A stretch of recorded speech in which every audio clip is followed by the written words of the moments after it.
Holy Mass for the beginning of the pontificate of Pope Leo XIV, homily. I greet all of you with a heart full of gratitude at the beginning of the ministry that has been entrusted to me. St. Augustine wrote, "Lord, you have made us for yourself, and our heart is restless until it rests in you." In these days, we have experienced intense emotions. The death of Pope Francis filled our hearts with sadness. In those difficult hours, we felt like the crowds that the Gospel says were like sheep without a shepherd. Then, on Easter Sunday, we received his final blessing, and, in the light of the resurrection, we experienced the days that followed in the certainty that the Lord never abandons his people, but gathers them when they are scattered and guards them as a shepherd guards his flock. In this spirit of faith, the College of Cardinals met for the conclave. Coming from different backgrounds and experiences, we placed in God's hands our desire to elect the new successor of Peter, the Bishop of Rome, a shepherd capable of preserving the rich heritage of the Christian faith, and at the same time looking to the future in order to confront the questions, concerns, and challenges of today's world. Accompanied by your prayers, we could feel the working of the Holy Spirit, who was able to bring us into harmony, like musical instruments, so that our heartstrings could vibrate in a single melody. I was chosen without any merit of my own, and now, with fear and trembling, I come to you as a brother who desires to be a servant of your faith and your joy, walking with you on the path of God's love, for he wants us all to be united in one family. Love and unity. These are the two dimensions of the mission entrusted to Peter by Jesus.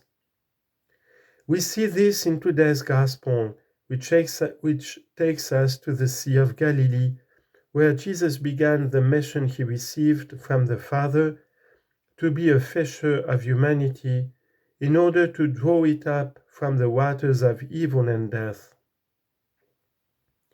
Walking along the shore, he called Peter and the other first disciples to be, like him, fishers of men. Now, after the resurrection, it is up to them to carry on this mission, to cast their nets again and again, to bring the hope of the gospel into the waters of the world, to sail the seas of life so that all may experience God's embrace. How can Peter carry out this task? The gospel tells us that it is possible only because his own life was touched by the infinite and unconditional love of God, even in the hour of his failure and denial. For this reason, when Jesus addresses Peter, the Gospel uses the Greek verb agapao, which refers to the love that God has for us, to the offering of himself without reserve and without calculation, whereas the verb used in Peter's response describes the love of friendship that we have for one another. Consequently, when Jesus asks Peter, "Simon, son of John, do you love me more than these?" he is referring to the love of the Father.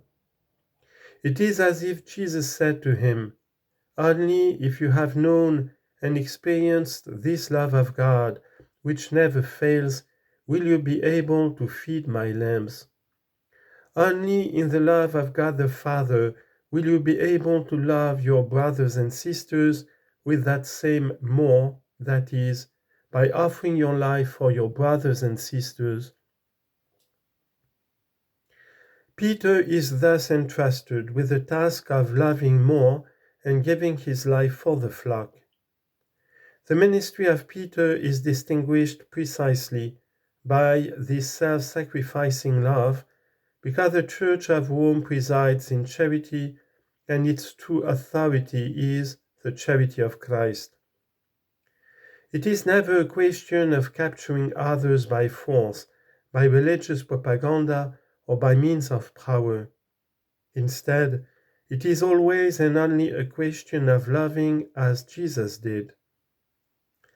The Apostle Peter himself tells us that Jesus is the stone that was rejected by you, the builders, and has become the cornerstone. Moreover, if the rock is Christ, Peter must shepherd the flock without ever yielding to the temptation to be an autocrat, lording it over those entrusted to him. On the contrary, he is called to serve the faith of his brothers and sisters and to walk alongside them, for all of us are living stones, called through our baptism to build God's house in fraternal communion, in the harmony of the Spirit, in the coexistence of diversity.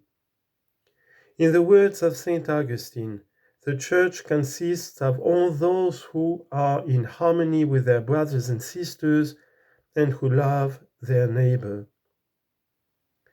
Brothers and sisters, I would like that our first great desire be for a united church, a sign of unity and communion, which becomes a leaven for a reconciled world. In this our time we still see too much discord, too many wounds caused by hatred, violence, prejudice, the fear of difference, and an economic paradigm that exploits the earth's resources and marginalizes the poorest. For our part, we want to be a small leaven of unity, communion, and fraternity within the world. We want to say to the world with humility and joy, look to Christ, come closer to him, welcome his word that enlightens and consoles, listen to his offer of love, and become his one family. In the one Christ, we are one. This is the path to follow together among ourselves, but also with our sister Christian churches, with those who follow other religious paths, with those who are searching for God, with all women and men of goodwill, in order to build a new world where peace reigns. This is the missionary spirit that must animate us, not closing ourselves off in our small groups, nor feeling superior to the world. We are called to offer God's love to everyone in order to achieve that unity which does not cancel out differences, but values the personal history of each person and the social and religious culture of every people. Brothers and sisters, this is the hour for love. The heart of the gospel is the love of God that makes us brothers and sisters.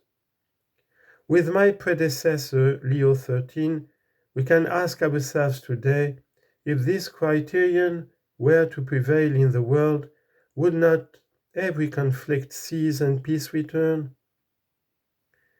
With the light and the strength of the Holy Spirit, let us build a church founded on God's love, a sign of unity, a missionary church that opens its arms to the world, proclaims the word, allows itself to be made restless by history, and becomes a leaven of harmony for humanity.